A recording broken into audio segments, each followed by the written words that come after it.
Olá pessoal, hoje nós vamos para a nossa nona aula e última, e o nome dela é Genética, Biodiversidade e Meio Ambiente. Tem muito assunto hoje, tá? A gente vai começar falando sobre seleção natural, sobre Darwin, certo? Você já deve ter ouvido falar nele.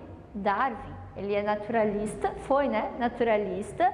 Ele viveu de 1809 a 1882, então ele era inglês, naturalista, e ele desenvolveu uma teoria muito conhecida, que é a teoria evolutiva, a teoria da seleção natural, tá? O que essa seleção dizia? O que essa teoria, da seleção natural dizia? Bom, que os organismos mais bem adaptados ao meio têm maiores chances de sobrevivência do que os menos adaptados. Assim, eles deixam um número maior de descendentes. Essa é a ideia de Darwin, tá? Se na prova de vocês cair alguma pergunta assim relacionada a Darwin, e tiver ali nas opções para assinalar seleção natural, com certeza vai ser essa, tá? Porque essa é a ideia de Darwin, seleção natural. Quando a gente fala de seleção natural é Darwin, tá? Quando fala de Darwin é seleção natural. Então, prestem bastante atenção nessa aula para você ficar bem ligado na sua prova, que é um assunto que cai na prova, tá? Bom, olha só essa imagem comigo. Quais são as ideias de Darwin? Primeiro, os indivíduos de uma mesma espécie apresentam variações em todos os caracteres, não sendo, portanto, idênticos entre si. Ou seja, qualquer espécie, os indivíduos de uma mesma espécie terão diferenças, eles não são idênticos, têm variações. Então, no ser humano, por exemplo, olha a quantidade de diferentes cores de cabelo, cor de pele, cor de olhos. Isso também conta no reino animal, tá? Então, tá tudo incluído aí. A segunda ideia, de Darwin. Todo organismo tem grande capacidade de reprodução, produzindo muitos descendentes. Entretanto, apenas alguns dos descendentes chegam à idade adulta. Claro, porque ele vai falar ali, da seleção natural, dos mais bem adaptados. A outra ideia. Na luta pela vida, os organismos com variações favoráveis às condições do ambiente onde vivem têm maiores chances de sobreviver, quando comparados aos organismos com variações menos favoráveis. Então, quem tem as variações favoráveis àquelas condições onde ele vive, vai ter mais chance de sobreviver. E aqueles que têm menos condições favoráveis ou até desfavoráveis, não vão sobreviver. O próximo, os organismos com essas variações vantajosas têm maiores chances de deixar descendentes. Claro, porque vai sobreviver mais tempo, Como a transmissão de caracteres de pais para filhos, estes apresentam essas variações vantajosas. Então, os pais passam para os filhos essas variações que são vantajosas para o ambiente onde eles vivem. E a última, assim, ao longo das gerações, a atuação da seleção natural sobre os indivíduos mantém ou melhora o grau de adaptação destes ao meio. Então, conforme as gerações vão passando, esses indivíduos vão ficando cada vez melhores ou vão mantendo, essas características que são favoráveis a eles, tá? Tem essa imagem aqui também de comparação de ideias. Temos aqui Lamarck e tem também Darwin. Quem foi Lamarck, que a gente não falou dele? Ele foi um estudioso antes ainda de Darwin, tá? Só que ele tinha algumas ideias que depois Darwin foi vendo que não batia com o que ele estava estudando. Então vamos comparar, olha só. Lamarck dizia: o meio cria necessidades que induzem mudanças nos hábitos e nas formas dos indivíduos. O que Darwin falava?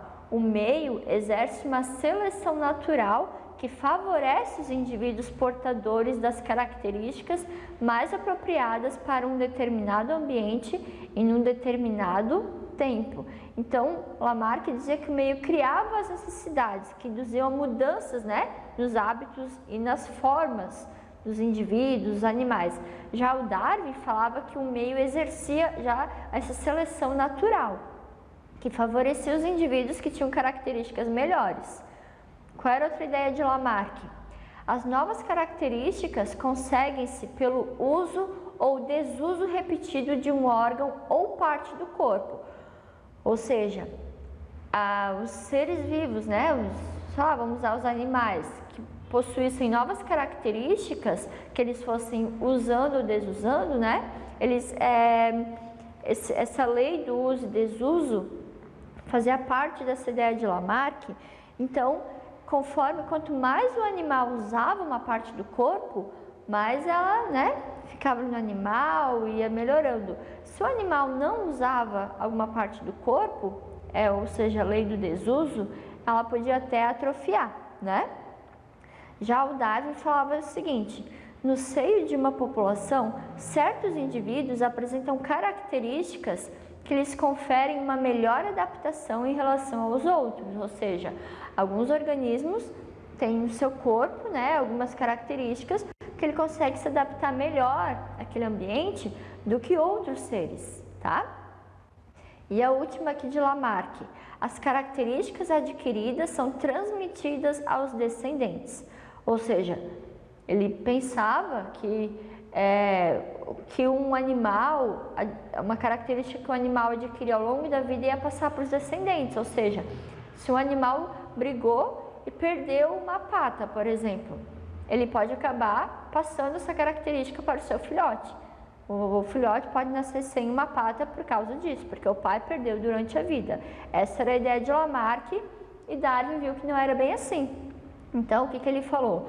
Os mais aptos vivem mais tempo, reproduzem-se mais e transmitem as suas características aos descendentes. Então, ele já tinha essa ideia de genética naquela época, né?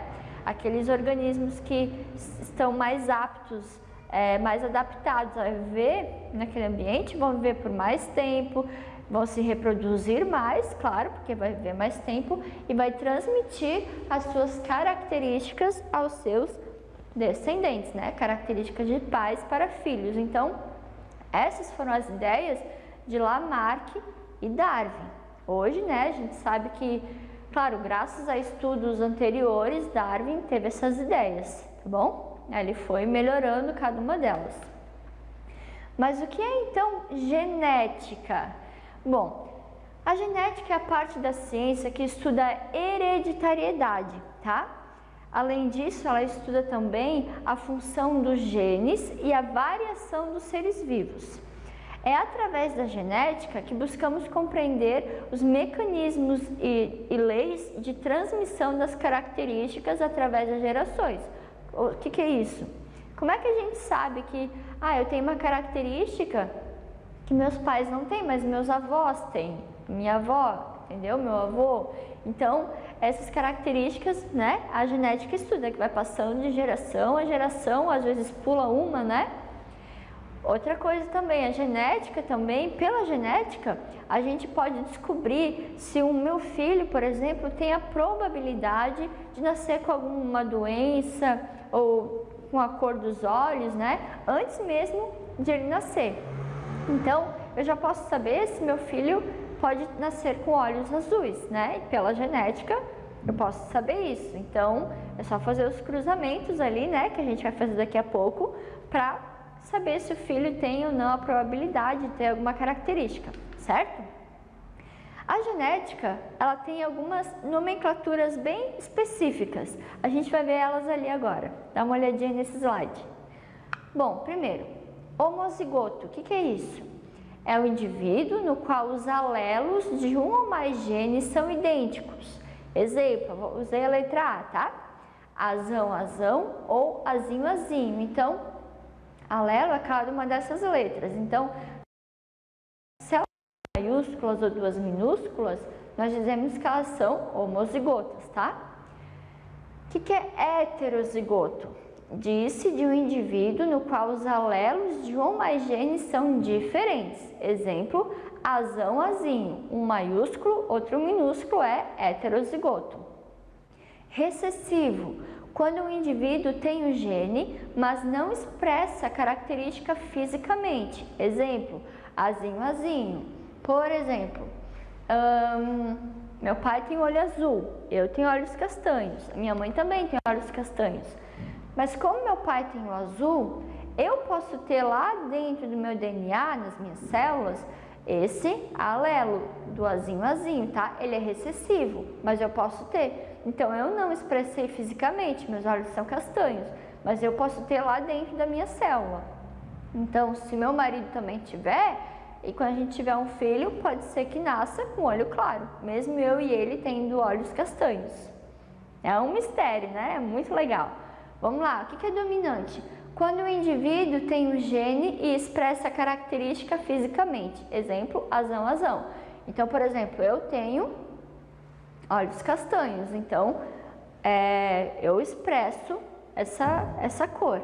Então, meus genes podem ser azão, azão ou azão, azinho. Como o azão é o que expressa entre o azão e o azão é dominante, eu vou ter o mais forte, que é o olho castanho, certo? Vamos lá, tem mais. Genótipo é a constituição genética do indivíduo, ou seja, os genes que ele possui. A gente não consegue ver o genótipo fisicamente, tá? Porque ele está lá dentro, lá na constituição genética. Já fenótipo são as características apresentadas para o indivíduo, sejam elas morfológicas, fisiológicas, comportamentais. Então aqui eu coloquei um exemplo, ó, bem fofinho, né? Temos ali 2 labradores, um marrom e um branco. O genótipo deles, a gente usa a letra M porque a gente usa a característica recessiva, tá? Então, a recessiva é a pelagem marrom, M, então a gente usa a letra M. Genótipo, Mzão, Mzão. Como é que é o fenótipo desse animal? A pelagem dele é branca. Então, essa é a diferença de genótipo e fenótipo. O genótipo está escondido lá na célula, o fenótipo é o que expressa, é o que aparece.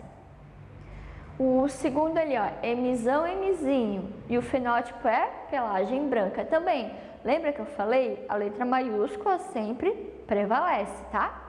E o último é Mzinho, Mzinho. O fenótipo é pelagem marrom. Então, entre esses labradores aqui, a maior parte, provavelmente, vai nascer com pelagem branca, certo? E a pelagem marrom é recessiva, é Mzinho, Mzinho, tá bom? Eu quero fazer com vocês um cálculo agora, não é bem um cálculo, né? Mas a gente vai resolver uma questão de genética, tá?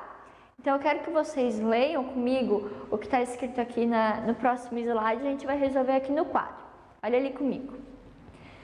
Pedro tem pigmentação normal na pele e seus pais também são normais. Sua avó materna e seu avô paterno, porém, são albinos. Maria também tem pigmentação normal na pele e, por parte de mãe, nunca houve, nem na mais remota ancestralidade, algum caso de albinismo. O pai de Maria também é normal, mas seu pai era albino. Pedro e Maria procuram um geneticista para pedir um aconselhamento genético. O casal tinha as seguintes perguntas. A. Há alguma chance de termos um filho albino? B. Se tivermos um filho albino, qual é a probabilidade de um outro também ser albino? Construa um heredograma e responda as perguntas do casal. Certo, então, lemos essa questão, agora vamos resolver. A gente vai esmiuçar cada parte. Olha só, primeiro, Pedro tem pigmentação normal na pele. Então, homens, a gente representa por um quadrado. Esse é o Pedro, tá? Pigmentação normal na pele. Mas por enquanto eu não vou colocar nada, porque eu não sei. A gente vai usar a letra A. Eu não sei se ele é azão, azão ou azão, azinho. Eu vou continuar a ler, ó. Seus pais também são normais. Então, opa, a mãe e o pai também são normais. Sua avó materna e seu avô paterno sua avó materna e seu avô paterno, porém são albinos. Bom, se eles são albinos, é sinal de que o genótipo deles era azinho, azinho. Então, o avô paterno e a avó materna, albino.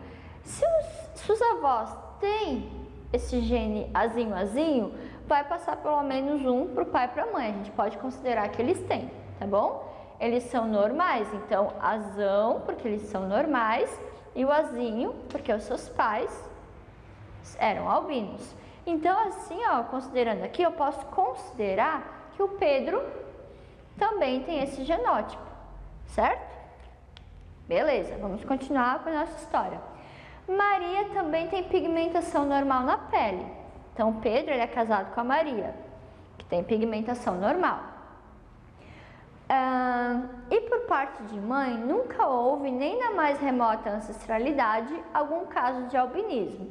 Então, por parte de mãe, nunca teve. A gente pode, então, se nunca teve, a gente pode considerar que ela é azão, azão.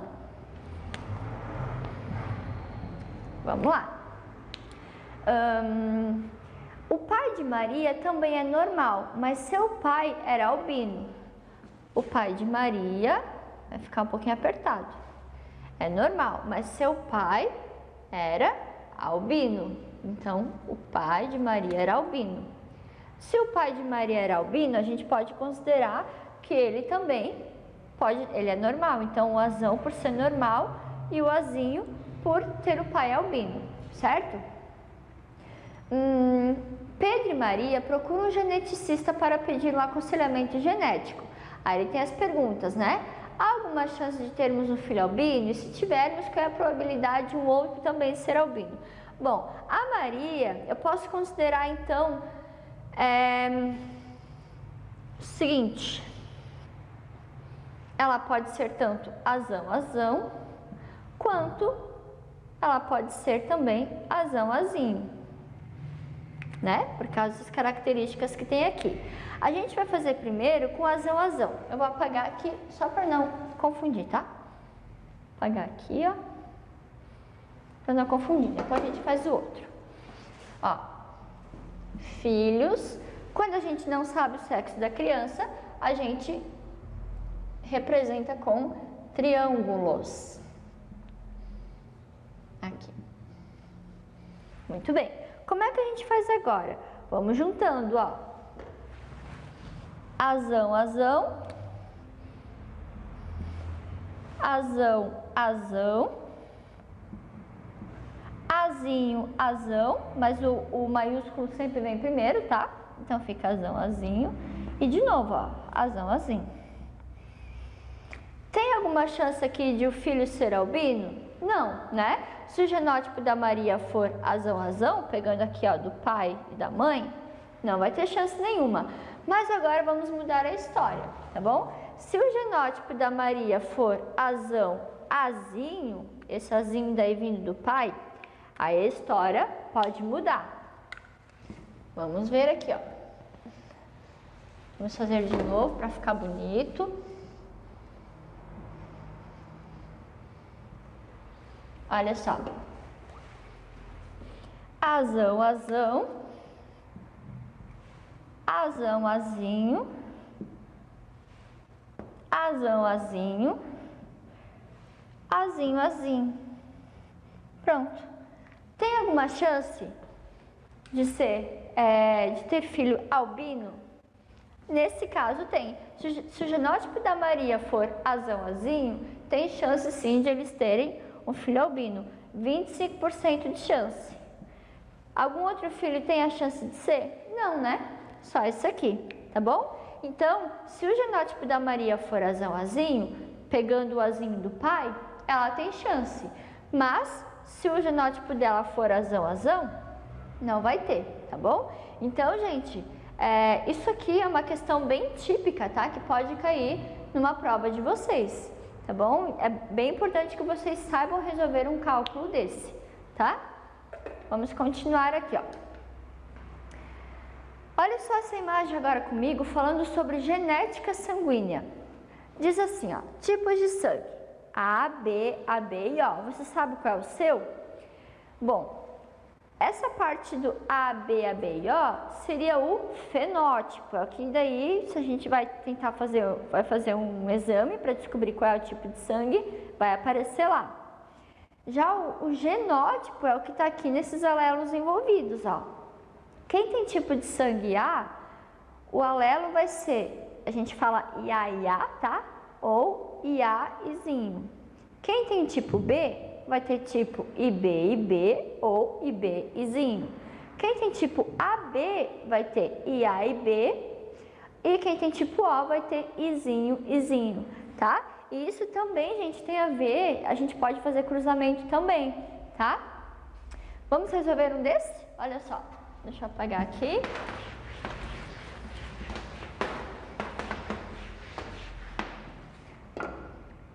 É bem fácil também, é o mesmo esquema desse que a gente acabou de resolver. Então, ó, se eu tenho sangue do tipo A e eu sei que ele é dominante, então IA. E o meu marido tem o sangue do tipo B e eu sei também que é dominante, a gente pode fazer o cruzamento. Aí como é que acontece? Bom, o método do chuveirinho a gente não fez antes porque nós montamos um heredograma, mas agora eu posso mostrar para vocês como é que é, ó.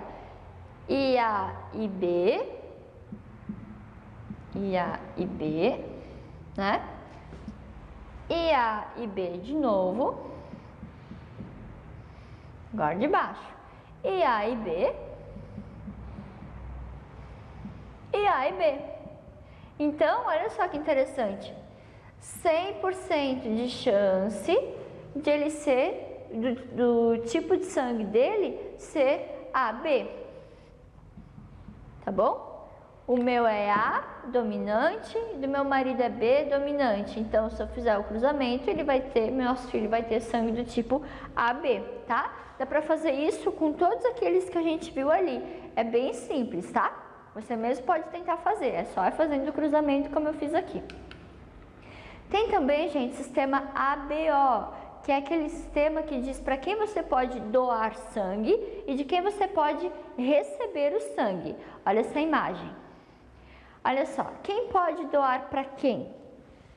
Então, nós temos aqui os 4 tipos sanguíneos, tá? Vamos começar lá em cima com o tipo de sangue AB. O AB, ele é o receptor universal, porque ele pode doar para ele mesmo, ele recebe do A, do O e do B. Já o tipo de sangue A, ele pode doar para ele mesmo, pode doar para o sangue AB e ele pode receber sangue do tipo O, tá bom? De quem tem tipo O. O tipo B é o mesmo esquema do A, ele pode doar para ele mesmo e pode doar para o sangue AB. E ele pode receber do sangue do tipo O. E o O, gente, ele pode receber dele mesmo, pode doar para o A, para o AB e para o B. Então, o O, a gente fala que ele é o doador universal. E o AB, ele é o receptor universal. Ou seja, quem tem sangue AB pode receber de qualquer tipo, mas não pode doar para ninguém. E quem tem sangue do tipo O, só pode receber do sangue do tipo O mesmo, mas pode doar para todos, tá? Temos também o fator RH, que é aquele que diz se o sangue é positivo ou negativo. Então, tem esse esqueminha aqui, ó. O RH positivo pode doar para ele mesmo e pode receber do negativo. E o RH negativo só pode receber de quem é negativo, tá? Por quê? Que tem a ver esse positivo e negativo? Quando é positivo, significa que tem nas células sanguíneas, as hemácias, uma proteína que pode reagir. Por exemplo, se o meu sangue é negativo, não tem essa proteína, e eu receber de alguém que tenha, meu sangue vai achar aquilo estranho e ele não vai receber bem. Pode dar até um choque anafilático na pessoa. A pessoa fica sem ar, começa a dar manchas pelo corpo, é uma situação bem ruim. Então, por isso tem que ter todo esse cuidado com tipos de sangue, né? Esse sistema BO ou sistema RH também, o fator RH.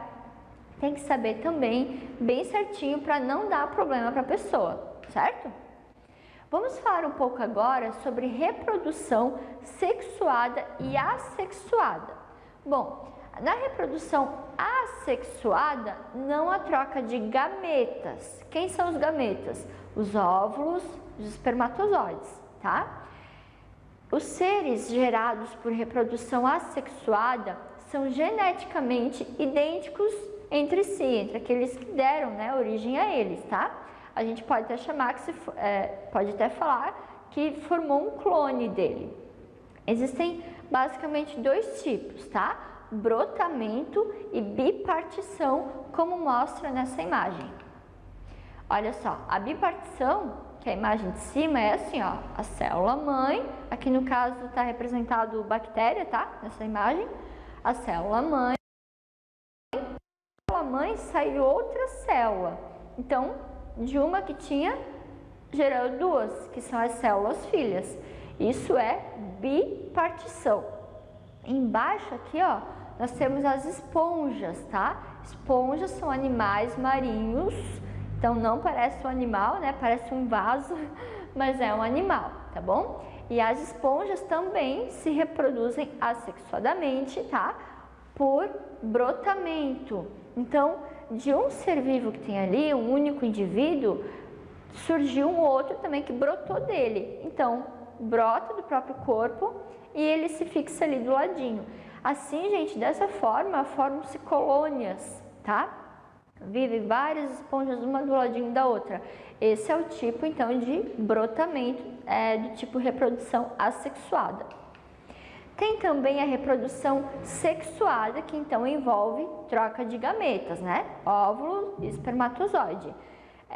E acontece sempre com indivíduos da mesma espécie, tá bom? Tem as suas exceções, mas são raras, tá bom?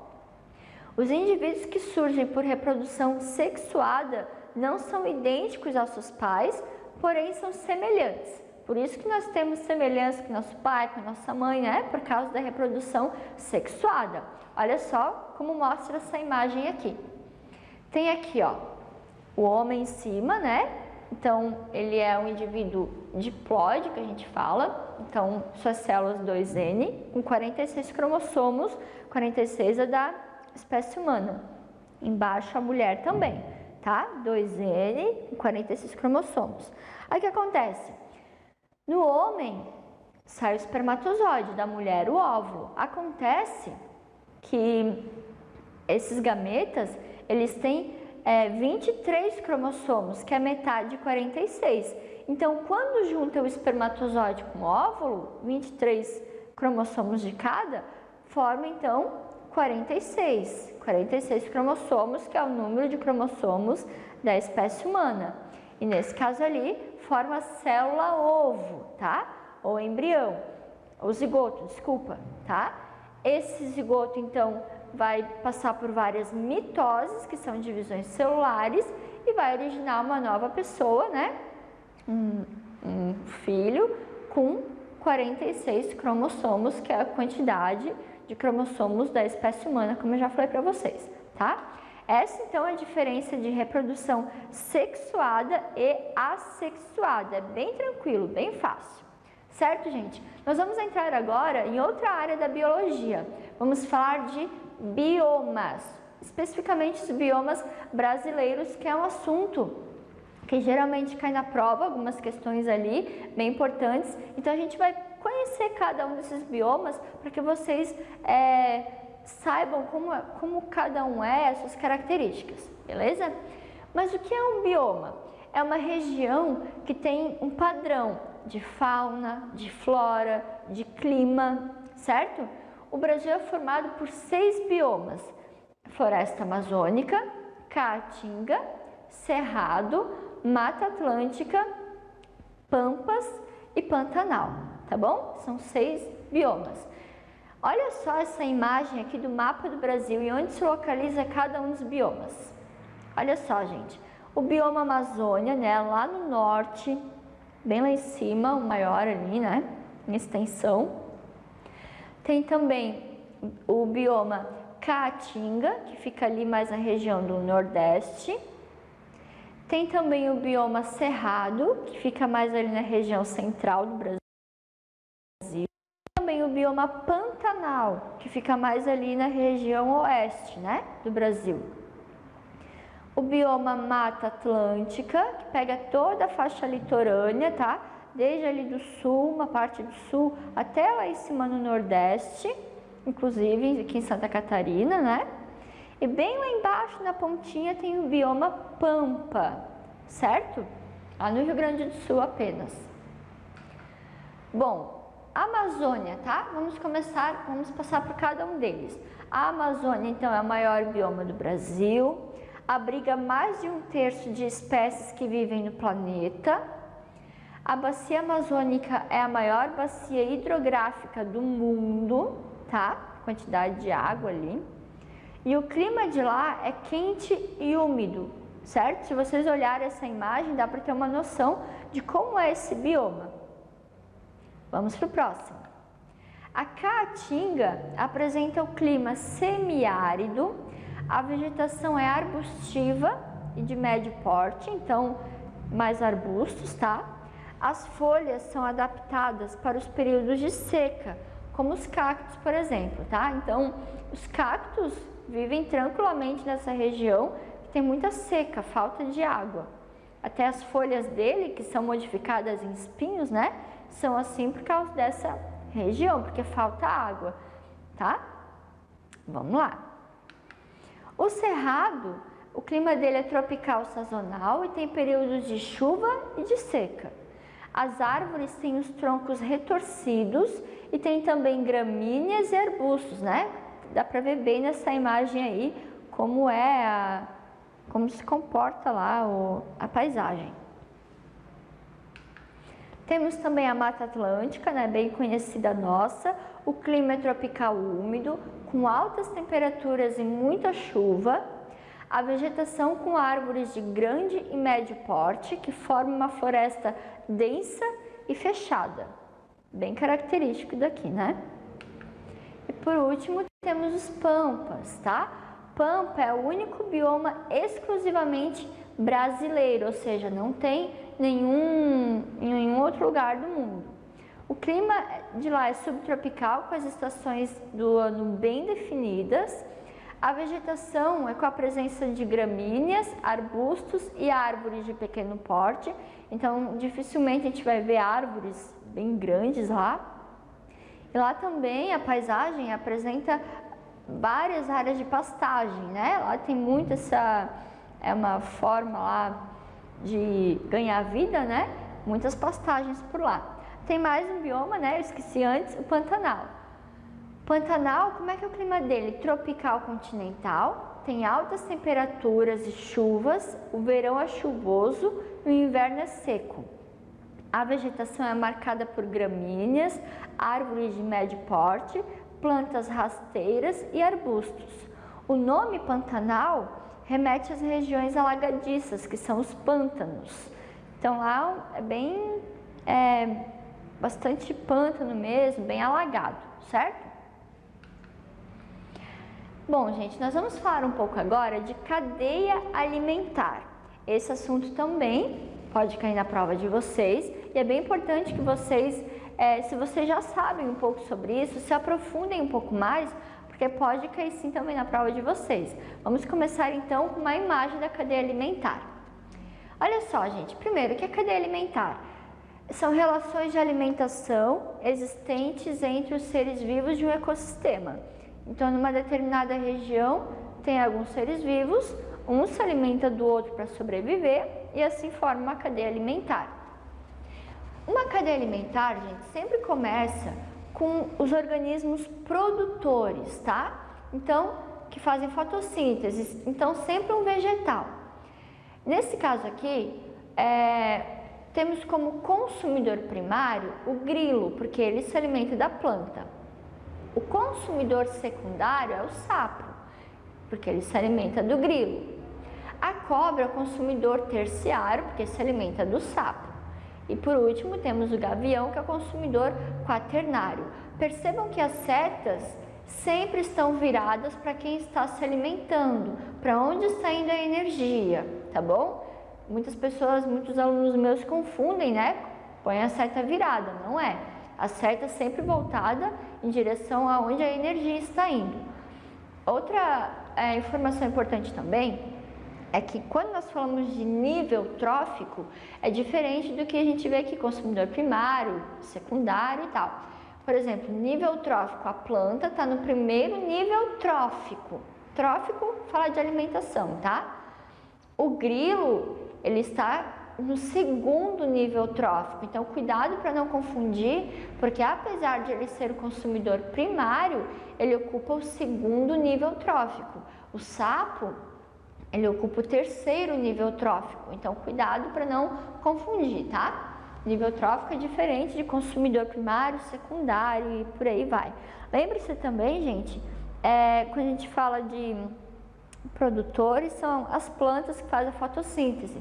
Aí tem os animais herbívoros, tá? Os carnívoros, onívoros, que se alimentam tanto de plantas quanto de animais, certo? Cuidado para não confundir.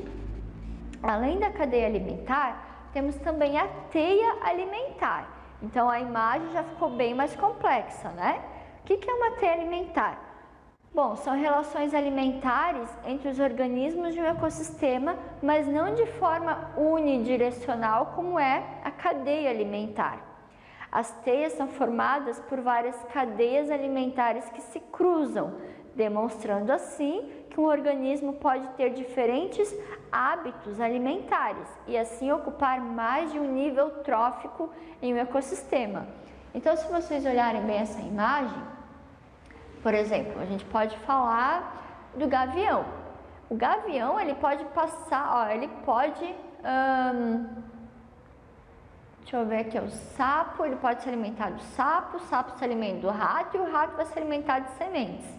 Então, o rato aqui é o consumidor primário, o sapo é secundário e o gavião já é o terciário. É uma cadeia alimentar curtinha que eu montei, mas ele também pode passar por um caminho mais comprido, tá? Então, se vocês olharem bem, ele pode... tem a planta e gafanhoto, do gafanhoto vai para o besouro carnívoro, do besouro carnívoro vai para a andorinha, da andorinha vai para o gavião. Então, olha só como já é uma cadeia alimentar maior que eu montei aqui. Então, ele ocupa diferentes níveis tróficos. Importante também falar para vocês dos decompositores. Se vocês olharem bem aqui embaixo nessa imagem, tem os decompositores e ele abrange todos os seres vivos. Por quê? Quem faz decomposição, gente? Fungos e bactérias. E eles, os decompositores, se alimentam dos restos mortais de todos eles, certo? Eles fazem um trabalho muito importante na natureza. Animais, plantas são decompostos graças a esses fungos e bactérias que têm essa função aí no ambiente, tá bom? A gente vai entrar agora num assunto bem interessante que também tem a ver com cadeia e teia alimentar, mas é um pouquinho diferente porque a gente vai falar das relações entre os seres vivos. Como é que eles se relacionam entre si, tá bom? Bom, primeiro, existem relações harmônicas e desarmônicas. Quando é uma relação harmônica, significa que a relação entre as duas espécies é positiva e as duas são beneficiadas, ninguém sai perdendo. Já numa relação desarmônica, é desarmônico. Uma das espécies pode sair prejudicada, pode sair perdendo alguma coisa ou até a própria vida, tá bom? Tem também a relação intraespecífica e interespecífica. Intraespecífica, essa relação, é quando acontece na mesma espécie, intra, nas duas. Interespecífica é quando acontece entre espécies diferentes. E a gente vai ver agora cada uma delas. Tem bastante informação, olha só comigo.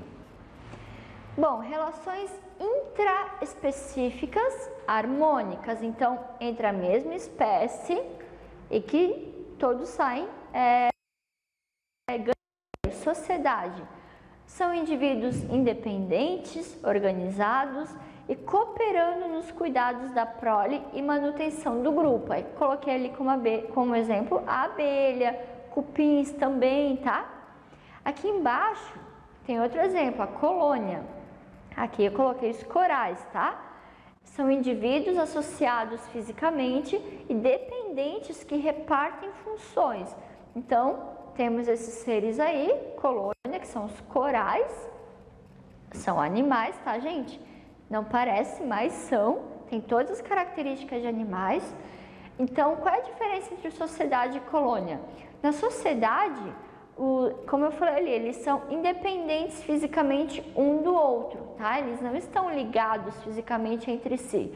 Já na colônia, eles se ligam fisicamente, um está ligado ao outro fisicamente. Agora, relações intraespecíficas, ou seja, dentro da mesma espécie, desarmônicas. Então, um sai perdendo até os dois às vezes, tá? Canibalismo geralmente acontece para controlar a população ou garantir o aporte genético. Temos aqui a viúva negra, uma aranha. Então, para quem não sabe, a viúva negra, ela depois da cópula, né, ela acaba matando o macho para proteger a sua prole, tá? Tem também a competição, que é disputa por territórios, parceiros sexuais, comida, e acontece em quase todas as espécies. Então, ali temos dois animais da mesma espécie, eles estão disputando por alguma coisa, ou uma parceira sexual, ou comida, ou até território. Interespecíficas harmônicas. Interespecíficas, então, espécies diferentes. E harmônica, todo mundo sai ganhando, ó. Mutualismo. Ambos se beneficiam da associação que é tão profunda que se torna essencial a sua sobrevivência. Nessa imagem temos o líquen, tá? O líquen é uma associação de algas e fungos. Então, se não tiver alga, o fungo é só fungo. E se não tiver o fungo, a alga é só alga. Mas quando o fungo e a alga se juntam, forma o líquen, né? Que vive ali em troncos de árvore, em pedras. Tem também o inquilinismo. O que é isso? É quando uma espécie utiliza a outra como abrigo, sem prejudicá-la, e pode ser temporário ou permanente. Então aqui também, né, temos outro exemplo. Então temos a plantinha ali que está usando uma árvore como abrigo, mas ela não prejudica a árvore. Ela pode ficar ali só por um tempo ou a sua vida toda. Vamos lá, relações interespecíficas, então espécies diferentes, e harmônicas também, ó. Comensalismo. Uma espécie se beneficia dos restos alimentares de outra. Então, aqui tem um urubu que está se alimentando de um pedaço de carne ali. Pode ser que um animal atacou ali outro animal e deixou ali o resto porque ele já estava com a barriga cheia. Então, o urubu veio e se alimentou. Está prejudicando o animal que matou esse ali? Não está prejudicando, né? Só está comendo os restos. Bom, temos também a protocooperação. As duas espécies envolvidas obtêm benefícios, mas não é uma relação obrigatória. As espécies podem viver de forma isolada. Então, temos ali uma ave, né? Junto com uma capivara. Então, as duas têm benefício. Ela ali, no caso, provavelmente está comendo os carrapatos da capivara. Então, para a capivara é bom, que vai ficar comendo os carrapatos no seu corpo. E para a ave também é muito bom, porque ela está enchendo a barriga, né? Agora, relações interespecíficas desarmônicas. Então, espécies diferentes, uma sai perdendo, ou às vezes até as duas, ó. Amensalismo. Um organismo produz substâncias tóxicas que impedem o crescimento de outra. Aqui tem o caso do eucalipto, né? Ele tem substâncias que impedem o crescimento de outras, né? São substâncias tóxicas que não deixam que outras cresçam naquela região. Por isso que o eucalipto, né, dá muito fácil ali, pega bem fácil em qualquer lugar ali. Tem também o predatismo. Um animal predador caça e mata uma presa para se alimentar, certo? Então, ali temos uma leoa, né, atacando uma zebra. Então, isso é predatismo ou predação, tá? Tá matando ali para se alimentar. eu quero abrir um parênteses aqui para falar de algo que tem acontecido na agricultura. Olha só, muitos agricultores, para tentar evitar o uso de agrotóxicos, eles têm usado lotes de joaninhas para se alimentar de alguns insetos que atacam suas plantações. Por exemplo, no milho, né, tem a lagarta do cartucho. Então, o que acontece? Essas joaninhas se alimentam dessas lagartas. Então, para que usar agrotóxico, né? Deixa a joaninha ali se alimentando, vai ser bom porque a planta não vai ter nenhum tipo de agrotóxico e a joaninha também se alimenta ali naquele local. Não se sabe ainda se pode dar algum problema, se as joaninhas podem invadir aquele ambiente, ficar uma superlotação de joaninhas, mas é uma experiência que estão fazendo e quem sabe dê certo, né? Melhor para nós que vamos comer menos alimentos com agrotóxicos, certo? Vamos fechar parênteses e continuar. Relações interespecíficas desarmônicas agora, ó. Temos o parasitismo, tá? Então, o parasita extrai nutrientes da espécie hospedeira que é prejudicada. Aí ele pode ser carrapato, pulga, piolho, tá? Tem também a competição, que é uma disputa por território, presas e abrigos, então entre espécies diferentes e desarmônica, tá?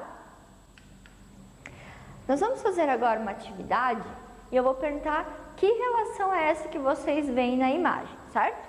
Vamos lá, essa primeira aí, tubarão e rêmora. Então, o tubarão vai se alimentar, né? Vai atacar ali presas e a rêmora é um peixe que vive embaixo dele, vai se alimentando dos restos que vai caindo da boca do tubarão. E aí, que tipo de relação você acha que é essa? Para o tubarão, tanto faz, tá? Se a rêmora está ali ou não. Vamos olhar então? É comensalismo. Vamos recapitular. Ocorre entre espécies diferentes, uma espécie se beneficia no aspecto alimentar sem prejudicar a outra. Outra imagem, ó. Temos aqui uma planta em cima de uma árvore, né? Tanto faz para a árvore se ela está ali ou não, a planta não está extraindo nenhum tipo de nutrientes da árvore, né? Está ali só para obter abrigo. Qual é a relação? Vamos ver. Inquilinismo. Então, ocorre entre seres vivos de espécies diferentes, onde uma espécie se beneficia nos aspectos de suporte e proteção, enquanto a outra espécie não é prejudicada. Temos aqui uma outra imagem, que eu expliquei antes para vocês. Tem ali, uma associação então de algas e fungos, é o líquen. Se essa relação, mutualismo. Então, ocorre entre seres vivos de espécies diferentes, onde ambas são beneficiadas na relação e ainda mais, uma depende da outra para sobreviver. Como eu falei para vocês, se não tiver fungo, só fica alga, se não tiver alga, só fica o fungo. Temos aqui também uma imagem, né, da ave ali comendo o ratinho e aí tá matando para se alimentar. Que relação é essa, será? Predatismo. Uma espécie se beneficia em detrimento da outra, mata a outra para se alimentar.